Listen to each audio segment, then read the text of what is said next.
satisfaction.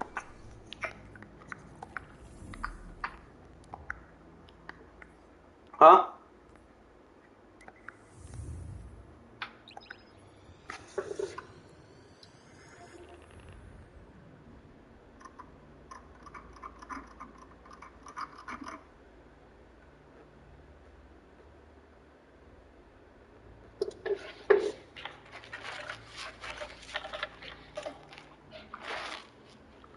This is the song I remember when we were growing up.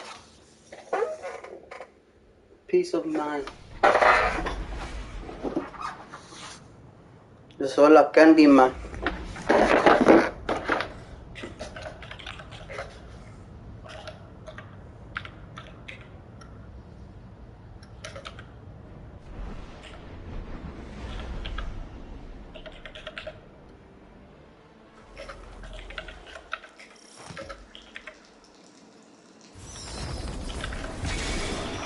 Hive are targeting Guardians in this sector. Track down our missing fire teams and target any Hive leadership you encounter.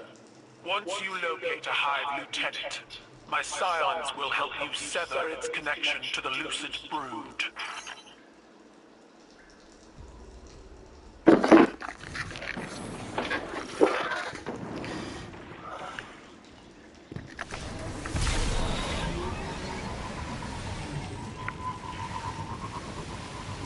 Yo soy su Candyman.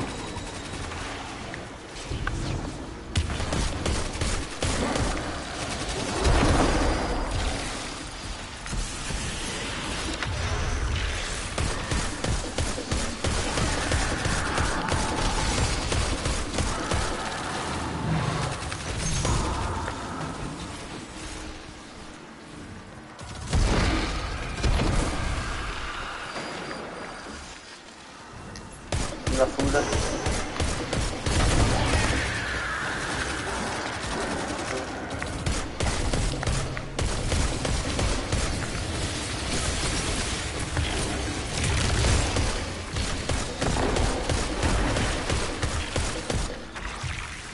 Damn, nigga, you're a blade boy.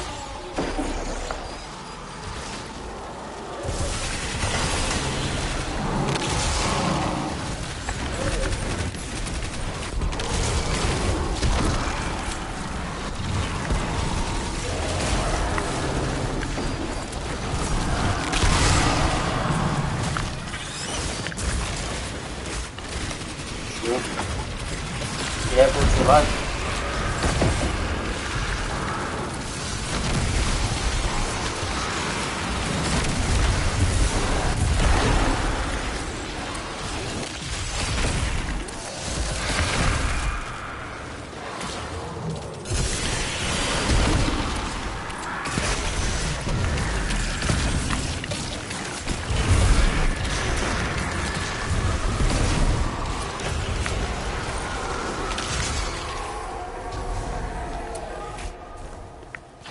Found our fire teams.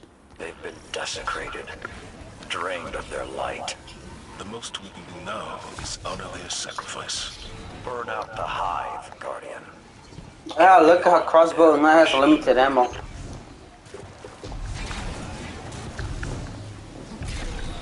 But the ones that don't have a limited ammo is the snipers and the shotguns.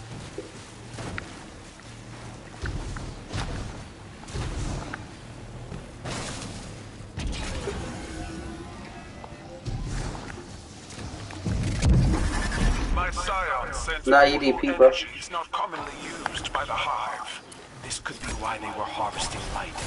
Take up the Hive relics and rend their sheaths.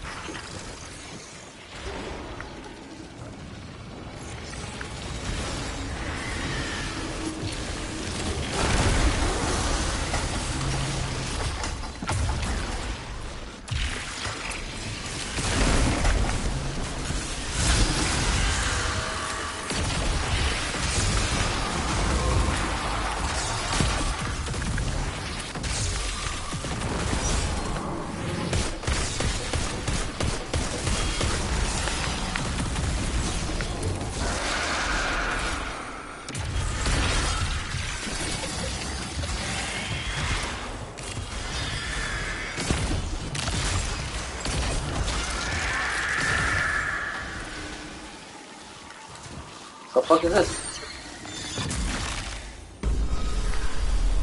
I have clothes. You?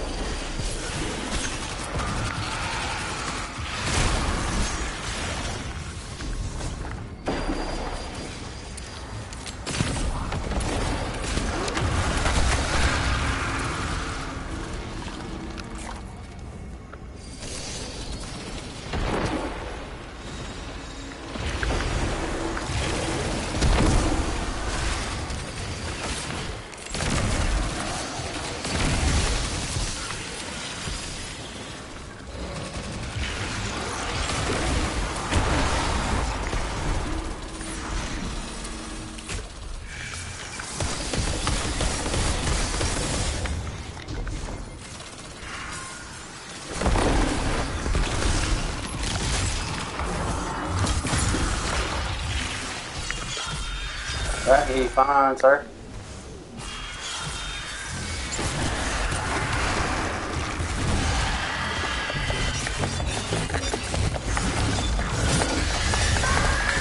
They call me the slave master because I use a sword to slay these motherfuckers.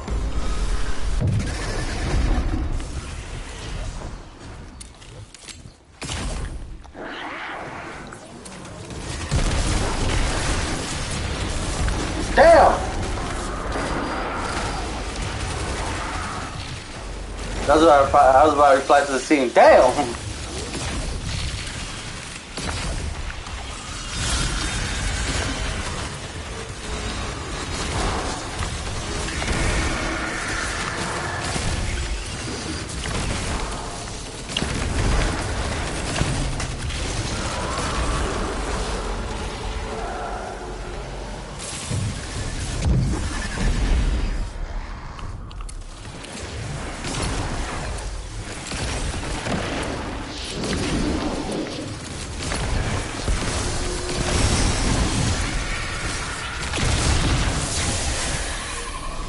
The fuck happened?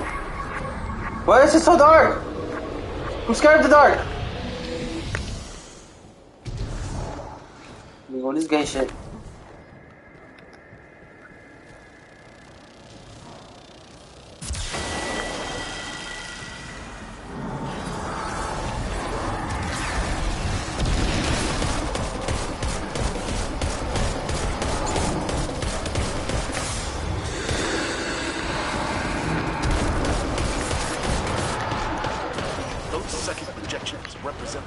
That's the one call. Who the fuck is this fucking evil piece of shit motherfucker flying like a devil? When they build these bosses?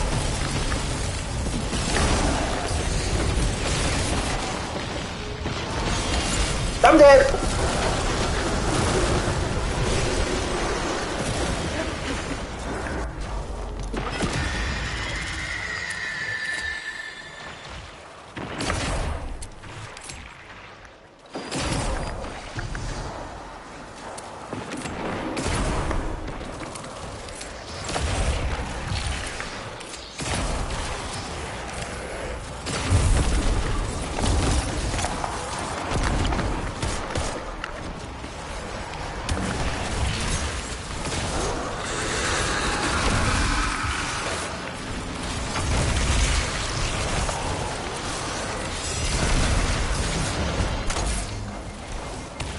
Damn, I died again.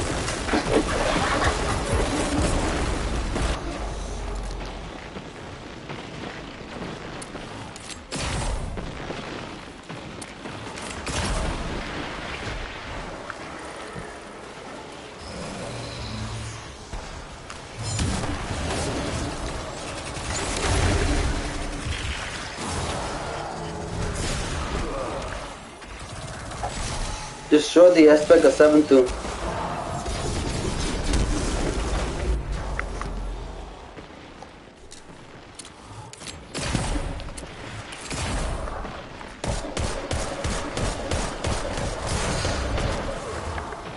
Oh shit, dude, I know I fuck it. We all died, huh? Crazy, huh? We all died.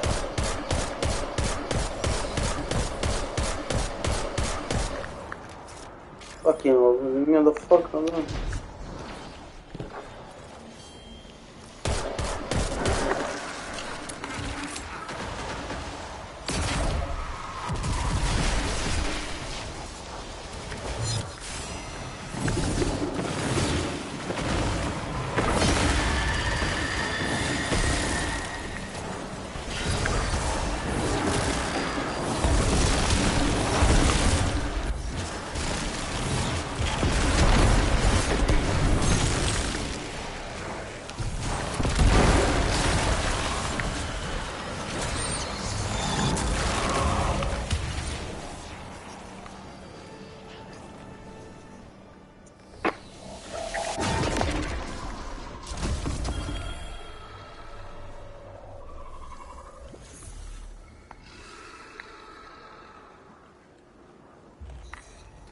When I came to the tower, running joint operations with the Cabal was unthinkable.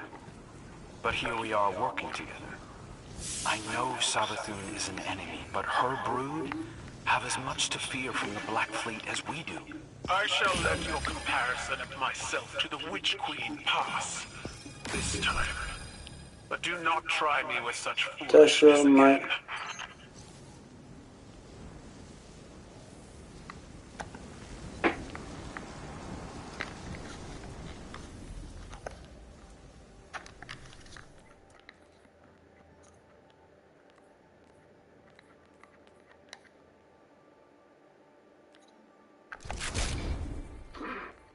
Tú y yo haciendo el amor está en la cama.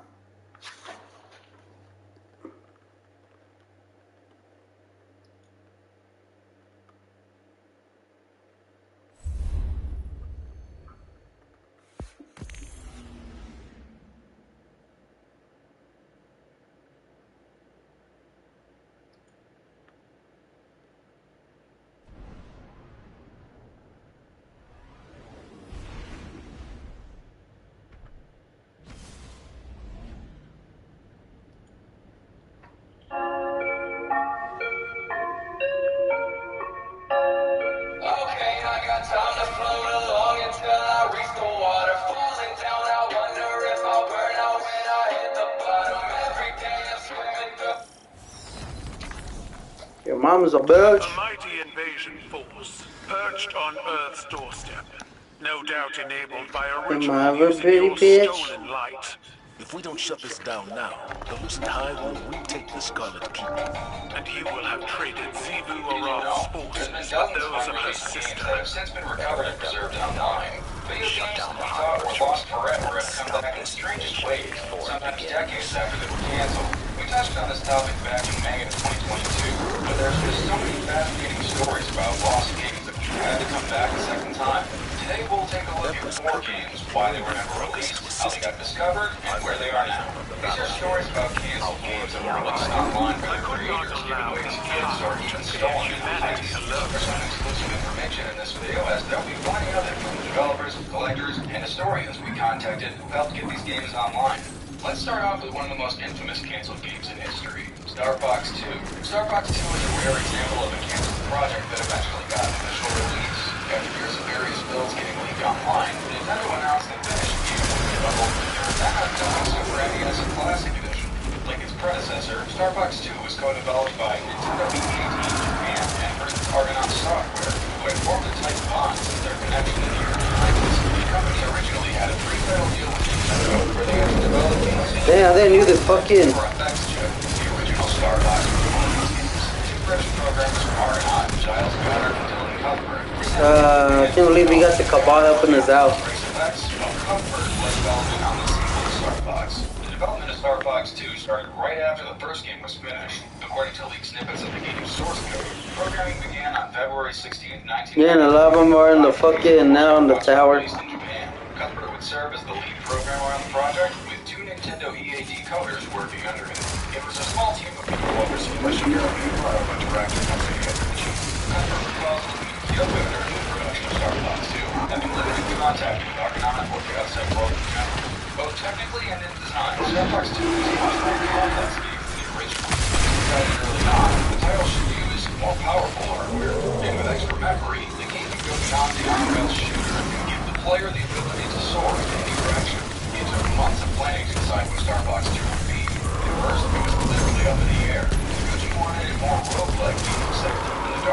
from space, heavily inspired by a Famicom game called Starluster.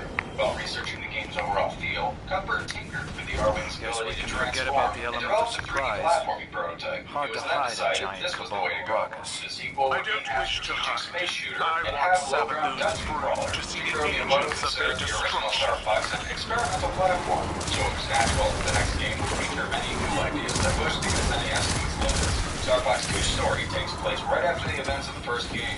The main antagonist, Andros, returns to invade the army of Corneria, and it's up to Team Star Fox to save the day. Falco, Fox, Peppy, Slippy, and 2 fresh female companions. On their way, the group encounters many evil entities throughout space. Most notably, they meet Team Starwolf, the evil counterpart to Team Star Fox. Star Fox 2 would include a plethora of new characters. In addition to the wicked Starwolf team, there were 2 new playable heroes, Miyu, a courageous Lynx, and Faye, a little white hoodoo.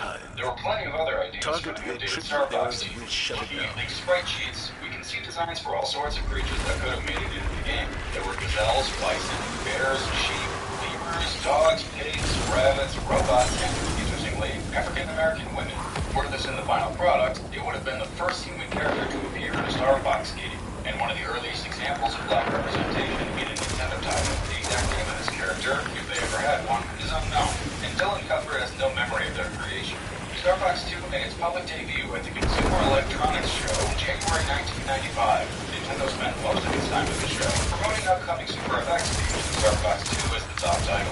Coverage was mostly positive, with the game making the front cover of several magazines. It was clear that people were ready for more Star Fox. Star Fox 2 was finished by mid-1995 and was planned for release in August. However, at the end of development, it became apparent that 3D technology was advancing far quicker than anyone at Nintendo could have imagined. Star Fox 2 would look obsolete only months after its release. Nintendo didn't want to risk this and decided to scrap the project last minute. In a 2015 talk with Nintendo Life, Cuthbert recalls, it was the summer of 1995, and the PlayStation and Saturn were suddenly doing very well in Japan. I think that caught Nintendo off guard. The decision was made because they didn't want the old gen 3D going up against the much better 3D of the next generation side by side. The game was about 95% complete. Even after the decision was made, Argonaut went ahead and completed it, taking it to be fully QA through Nintendo's testing subsidiary Mario Club.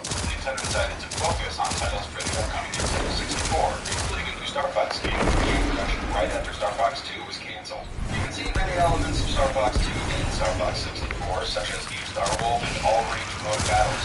Cuthbert would leave Argonaut for Sony, as their contract with Nintendo was up. He could stay in Kyoto due to a non-pushing agreement after Giles Goddard quit Argonaut to work for Nintendo UAD. Both Nintendo and Cuthbert would keep final copies of Star Fox 2 in their archives as a memento of a project they spent 2 years on, only for nobody to see it. Star Fox 2 leaking to the internet was inevitable. At the CES show in 1995, an Arizona man named Sean J. Freeman was arrested for attempting to steal a copy of Star Fox 2. Freeman, who was charged with felony petty theft, allegedly planned to pirate the game. He was caught in the middle of the show floor and tackled by Las Vegas police. In the rise of emulation in the late 90s, there was more interest in finding lost games that Dude, what the fuck? It shouldn't be in the back. An early alpha leaked onto ROM sites. This version contains numerous bugs and inconsistent debug menus. Nah, bro, I hate when I get fucking shot in the back. And I'm not even touching the fucking enemy. Another prototype leaked onto the German fan translation site in August 2002. It was a Japanese build much further along, but was eventually discovered to be a near final prototype in June 1995. This version originated from a simple binary kept by an anonymous Argonaut developer. Cuthbert denies being the person who released this ROM and suspects they were stolen from his hard drive after he was summoned. Whoever the culprit was, they brought Star Fox 2 to the internet, and we thanked them for it. The story was over. At least, it was until 2017, when Nintendo announced the SNES Classic. The dedicated console would include 21 pre-installed games, one of which being the final build of Star Fox 2. 20 years after it got canceled, the game was finally released. It even got a new box art drawn by Takaya Imamura, Star Fox's original character designer. The announcement shocked everyone, including Dylan Cuthbert, who programmed the title over 2 decades ago. As Cuthbert told GamesIndustry.biz, I didn't know about it at all. My company does not have any work with Nintendo right now, so there wouldn't have been an NDA-safe way of letting me know anyway. On the other hand, I got to have a big awesome surprise like everyone else, so I'm quite happy about that. It's an absolutely awesome feeling. Incredible, really. Perhaps a first in the games industry, even. The decision to include Star Fox 2 in the SNES Classic came from one of Nintendo's producers, who thought it was a waste not to release it in the world. It was known for years that Nintendo had a master built of the ROM. It was even used when Dylan Cuthbert worked on Star Fox Command for the Nintendo DS, with them giving him the file for research. There was a dense archive which could be seen in the infamous 4chan community, where tons of material from the company's history, including Star Fox 2 ROMs and source code, were spread online in 2020. Star Fox 2 had a long journey getting offline, from an attempted robbery to an anonymous leak to an official release from Nintendo. But believe it or not, this isn't the only title to go through this pipeline. Another game was involved in an even crazier heist. This canceled game that eventually got an official release is Aka R, an arcade title planned to be released by Atari DVDs. Before it was released through somewhat controversial circumstances, Aka R was considered a white whale among arcade collectors, a title that would likely never be shared online. A cross between Atari's Tempest and Missile Command, the game is a space shooter where players use a trackball to defend their ship. Depending on the distance between you and the enemies, the game constantly shifts between two screens of warfare. Aka R was the work of 3 developers at Atari, Mike Halley, Dave Ralston, and John Salwitz. Mike Halley was recruited out of college in 1977 to work in Atari's paintball division, which was the arcade game development. Dave Ralston went to paintball division in 1979, their final year before closure, and would also come to arcades. Because of their similar backgrounds, Halley and Ralston collaborated on the project to merge elements of paintball and Halley was on programming, and Ralston was on art. It was known as integration, a hybrid game where players shoot involved their moves to destroy space invaders and corresponding ranks on the screen. It was eventually renamed to Aka R, likely because no one would take a game called Penetration seriously. There are conflicting stories on the meaning behind the title Aka R. Many believe the name was injured at Atari for not giving their talent the credit they deserve. Aka R could be an acronym for an also known as another Ralston-Halley production. John Salwitz has a similar, slightly less messy answer. The game was an inside joke about another employee at Atari, programmer Rich Adam, who had previously worked on Missile Command, among other things, and once signed the document, name added, also known as Rich Adam. Also known as Rich Adam can be shortened to AKA-R or Aka R. Whatever the truth is, the name was unofficial. If it were to have an official release, it would have a different, more marketable title. Potential to instigate Sentinel and Target Outpost. Around the time when John Salwitz entered the picture. Hired by Atari in October 1981, Salwitz started the end of the Art Pinball Arcade game idea, but soon found that the pinball action wasn't adding much other than cost, and switched to traditional video gameplay. Here was the start of the Aka R we play today. The trio worked on the game for about 6 months before field testing. In the early 1980s, Atari sent the game to a location in Florida, where it was tested against a little-known game, you might have heard of it, called Robotron 2084. High-speed movement and addictive gameplay, Robotron destroyed the competition. Aka R only made about $30 after about a week. It was clear who the winner was, and Atari said to cancel Aka R. The game, while essentially finished, would never be manufactured. Despite this poor first start, the 3 would find success following the game's cancellation. John Salwitz and David Ralston felt their time at Atari was over. However, executive Dan Van Alderen told them, "Great try for a bunch of rookies. What are you going to do next?" Ralston had mentioned about a delivery boy riding his bike down the street, an idea that would eventually become Paperboy in 1985. The duo continued collaborating for years, moving from Atari to Electronic Arts, and eventually started their own company, Blue Chip. As for Mike Halley, he stayed at Atari for years, having a great hand in everything from 1983's Star Wars to 1995's Area 51. Now, only 3 Aka R cabinets are going to exist, all of which eventually ended up in the hands of private collectors. Each cabinet was rescued from Atari's warehouse or bought directly from the development team. Mike Halley recalls being paid about $3,000 for his copy. Although ROMs were never shared, several private collectors lent their cabinets out for free to play at conventions, allowing the public to experience something they couldn't elsewhere. Despite this generosity, many were disappointed that Aka R never made it online, but on April 15, 2019, something unbelievable happened. On the Game World forums, a place dedicated to preserving and emulating arcade games, a prototype made it onto the internet. Aka R was dumped by an anonymous donor and shared with the masses. After 37 years, the game could finally be played by anyone at any time. But the story did not end there. 3 days after the announcement, a user going by the handle Atari Scott entered the forum with a controversial claim. Aka R was stolen and leaked online by an unscrupulous ROM thief. This person, whose identity is still unknown, entered one of the collector's homes disguised as a repairman. He was brought in to fix some of his broken arcade cabinets. When the collector wasn't looking, he ran to the Aka R machine, opened it up, and copied the ROMs without permission, then anonymously uploaded the files. This comment from Atari Scott would be their first and last comment on the main world forum. The man behind the account is believed to be Scott Evans, a well-known collector in the community who amassed dozens of rare, unreleased arcade prototypes. At one point, he owned not one, but two Aka-R cabinets, both of which have likely been sold off. Following an investigation from Ars Technica, another anonymous high-end collector came out with the same story.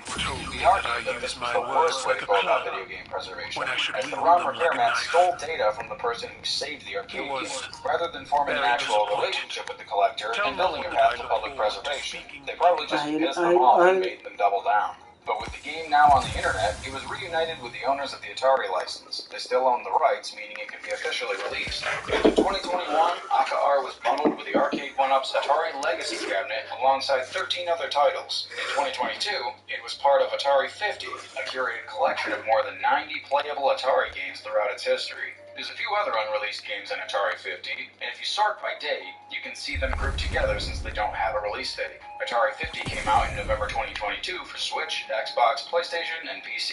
On December 7th, 2022, while we were writing the script, Atari announced a reboot of Aka-R, a reimagining by legendary game designer Jeff Minter. This would be a modern take on the 1982 title, with psychedelic elements seen in Minter's previous work. The game was released on February 21st, 2023 to positive reviews. Despite its controversial ROM release, Aka-R would see a happy ending. We briefly mentioned how Aka-R was cancelled because of the success of another arcade game, Robotron 2084. But Robotron is also linked to another lost title that was later found. However, before we get into it, we need to explain a little about Robotron's background.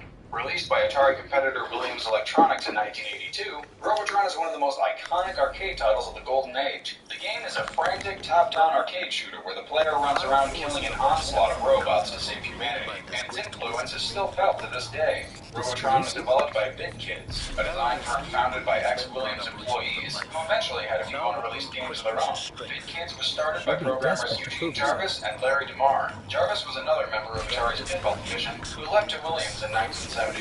DeMar was a computer science graduate working for Bell Labs, who left his job for the video game market in 1980. When the two started at Williams, the company was just turning to arcade titles and was described by Jarvis as an abandoned factory in complete isolation. With such a small staff and little knowledge of the technology, Williams offered the programmers plenty of creative freedom. The small team led by Jarvis created Williams' first original arcade game. Months of work led to Defender, a scrolling space shooter released in December 1980. Defender was a smash hit, selling 55,000 units and dethroning Atari's Asteroids as the top-earning arcade game in the United States. Defender's success brought Williams' business way up, and Jarvis and DeMar's way down. Jarvis believed that, thanks to their team, management was pushing dozens of people to design more hits like Defender. He thought that the quiet, enjoyable atmosphere Williams once had was gone. This was when the duo left in 1981 to form BitKids, an independent company that could develop arcade games the way they wanted. Its headquarters were based in Jarvis' condo in downtown Chicago. Williams wanted the two to stay and offered to give them a $30,000 development kit if they got the rights to publish and manufacture any future games. BitKid's first title, a Defender sequel called Stargate, would be released by Williams in October 1981. Not long after, Jarvis and DeMar split off to start new original projects for BitKids. Jarvis started what would eventually become Robotron, while DeMar began work on a game called Conquest. Conquest was a multi-directional shooter set in the dark void of space. You are a captain of a spaceship stranded in the center of a 2D universe, surrounded by alien planets ready to attack. Your mission is to destroy them before they destroy you. The ship is equipped with a scanner that can detect the remaining planets. You control the spaceship using a tiny wheel to rotate and two buttons to thrust and fire. An example of this control scheme can be seen in the 1981 arcade game Omega Race. Conquest was very much a bare-bones prototype. The scanner and score panels were fully functional, but only represented as faint white dots. The spaceship was still using placeholder graphics, with a design inspired by the ship in 1971's Computer Space, the first commercially available video game, which BitKids had a cabinet up in their office. With only one development kit at their disposal, and essentially one programmer doing all the work, BitKids' progress was sluggish. Jarvis would work on Robotron during the day. DeMar would work on Conquest at night. After 2 straight months, the game was still bare bones. DeMar said in the 2020 book, The Games That Weren't, there was very little game there at the time. I'd only created the 2D scrolling world, the ship control, the scanner, the ship's fireball shots, the collision detection and explosions, and then a new racking for the gameplay. There were many notable gaps to fill overall, with a lack of player explosion when you died, and just a simple blank track screen that slowly cycled through colors. Conquest was put on hold after VidKids found out that a similar game was set to be published by Williams at the same time. Internally, Williams was working on Sinistar, another multi-directional space shooter developed by some of the Defender team.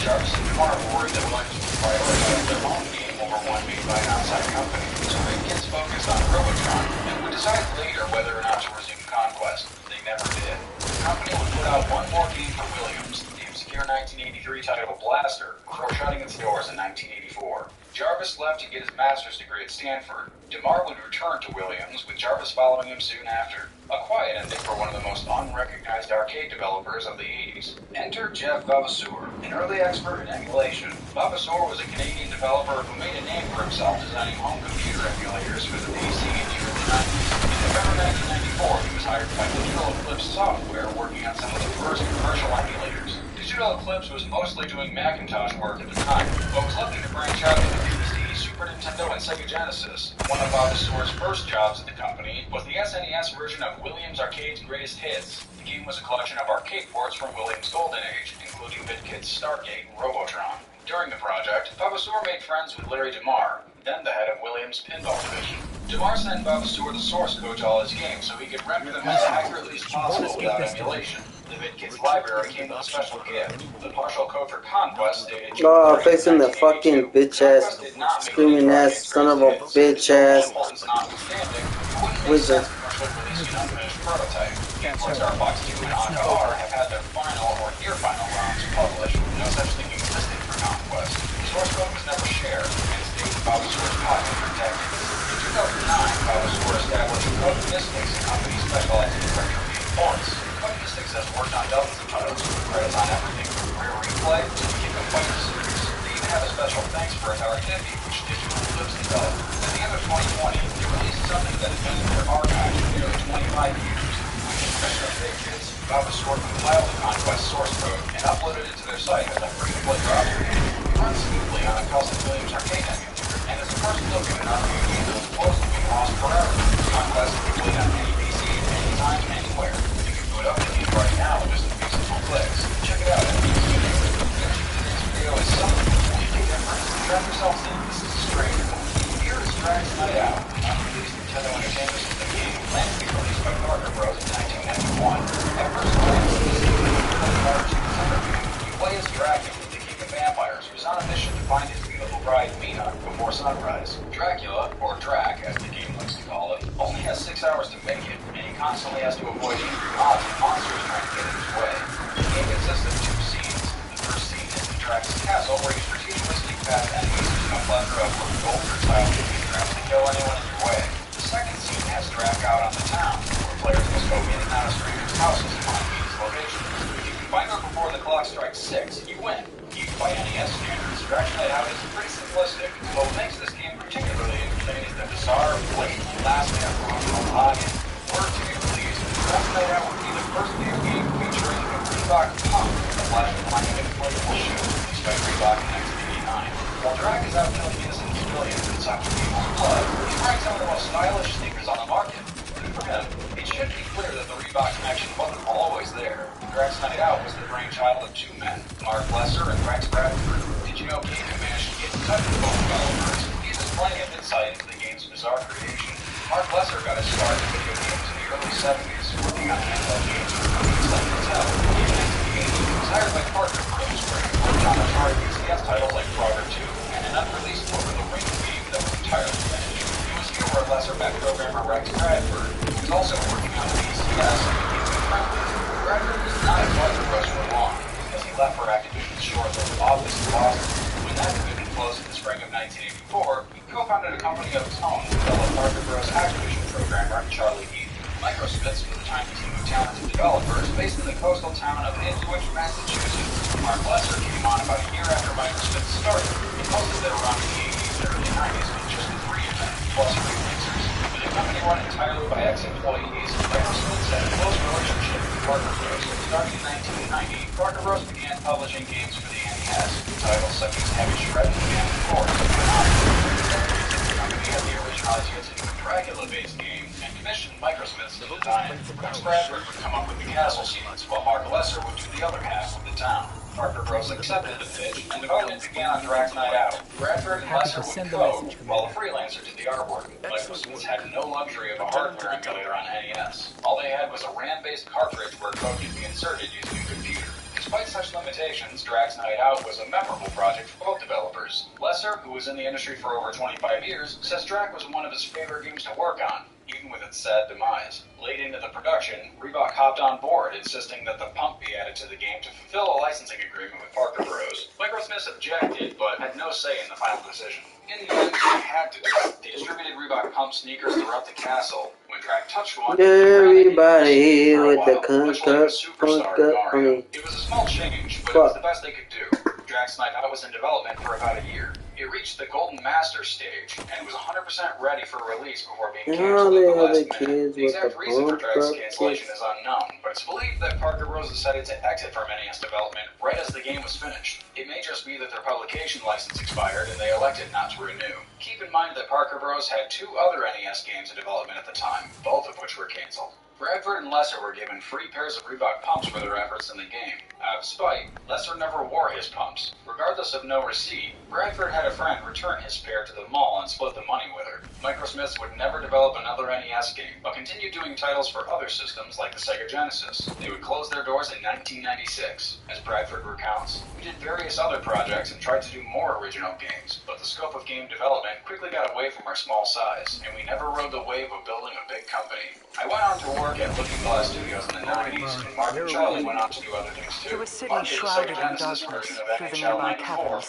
There you'll find means to breathe life into the parasite once again. Microsmiths was a very fun and unique time. When Drax was canceled, the developers were able to take their work home. Mark Lesser and Rex Bradford kept their copies of the final game, and eventually gave them out over time. Here is where Gideon G enters the picture.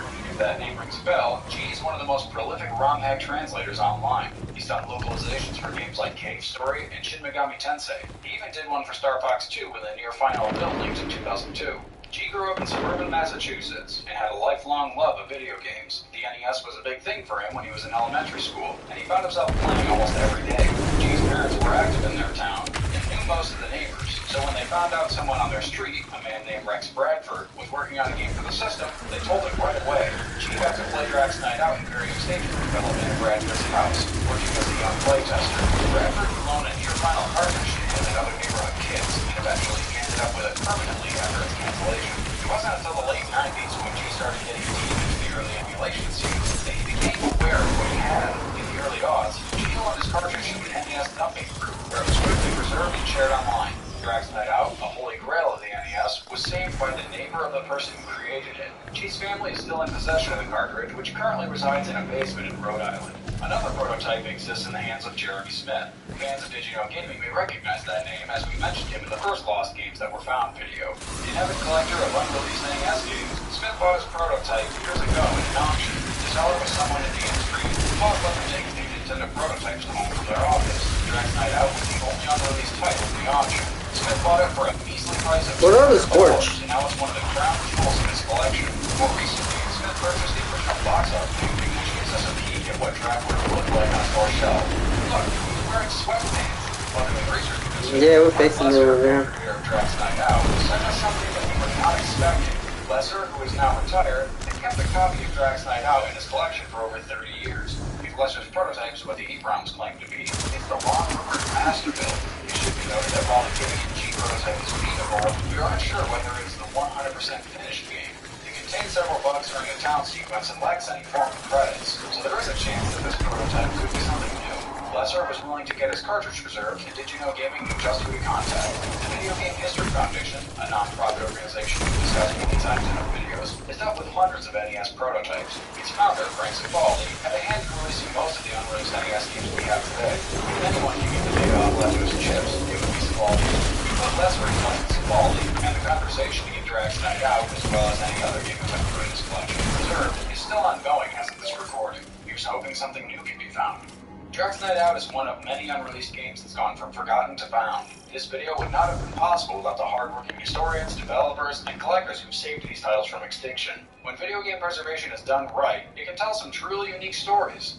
Did you also know that fans have found a 64 DD port of Mario 64, as well as tons of other games? For more on that, check out this video on screen. Interested in video game preservation? Check out the Forest Evolution YouTube channel or our website. Thanks for watching. See you next time.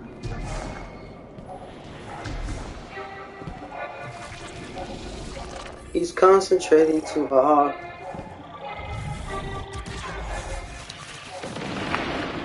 The Dark City.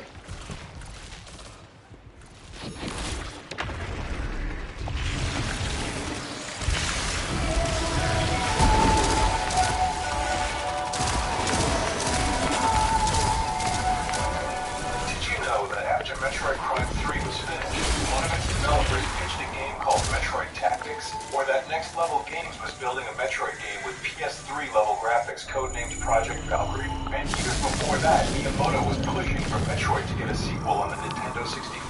We talked to some former employees of Retro Studios, Next Level Games, Nintendo, Rareware, and even Rockstar to learn more about all three games and why they never saw the light of day. There's lots to cover, so we'll jump straight into it with Metroid Tactics, a concept pitched internally at Retro Studios by a member of the Metroid Prime team, Paul Tozer. Email Gaming spoke with Paul a few months ago, and he was kind enough to tell us about this piece of Metroid history that before now, no one outside of Retro even knew existed. Metroid Tactics was aimed as a lead, and Paul wrote up the pitch in late 2007, pretty much immediately after Metroid Prime 3 was finished. As far as the story goes, Tactics would have been a series prequel. According to the pitch document, the events in this game take place long before all other games in the Metroid series. It marks the very moment when Samus Aran first separates from the Chozo who raised her from childhood, encounters humanity, and becomes a bounty hunter. The game also marks Humankind's very first encounter with the space pirates in Metroid. Samus must cooperate with an elite team of highly trained Galactic Federation troopers and colorful bounty hunters to stop the incursion on several Galactic Federation planets at various locations on planets such as Norion and Earth, and eventually take on the space pirates at their outpost on planet Zebes.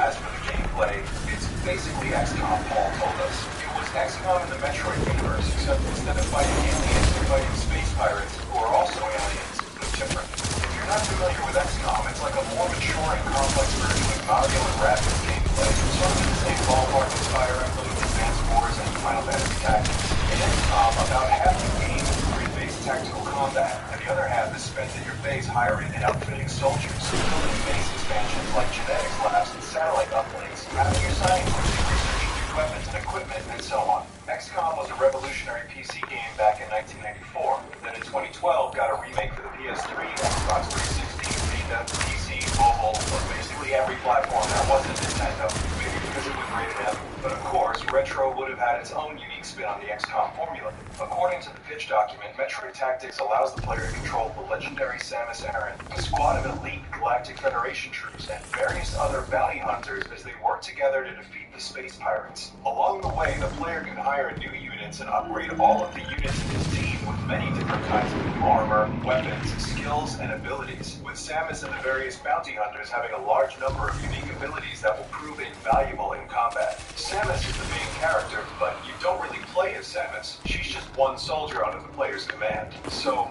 who's the player character? Okay, player takes the role of a Galactic Federation commander. Has a name for it, I'm not going to repeat. Pretty stupid name. Paul had grown to dislike the name he came up with 15 years earlier, but he showed it to us eventually. It's Galactic Federation Commander Justin Bailey. That's a reference to the famous password for the original NES Metroid that removed Samus's power suit. Justin Bailey was one of those gaming mysteries that survived for decades, long rumored to be the name of one of the developers or an inside joke, but in reality was just a randomly generated password. As Commander Bailey, you acquire cash by completing missions, and extra cash by accomplishing side objectives like rescuing civilians on the battlefield.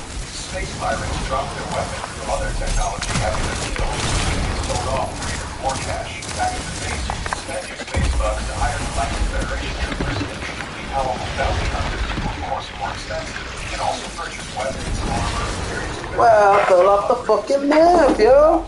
And I still fell off the fucking map, yo. Makes me think they're using the darkness energy in this place to build some sort of... I can't remind me because I fall off the fucking map.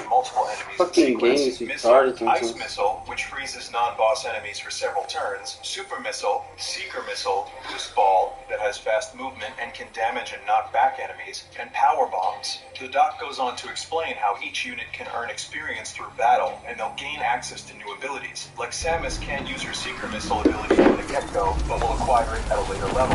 Galactic Federation troopers are grunts carrying weapons like pistols, machine guns, sniper rifles, grenades, and recovered space pirate weapons. Leveling up your experience allows them to increase their accuracy, detect enemies at a longer distance, and expand their maximum AP. AP, or action points, are how every character moves and attacks. Every action costs a certain amount of AP.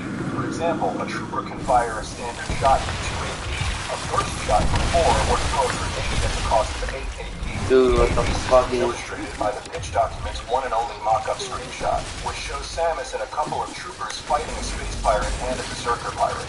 At this moment, it's one of the troopers' turns. So far, he spent 7 of his 12 AP. His options are movement, shooting, taking a crouch stance, and guard mode.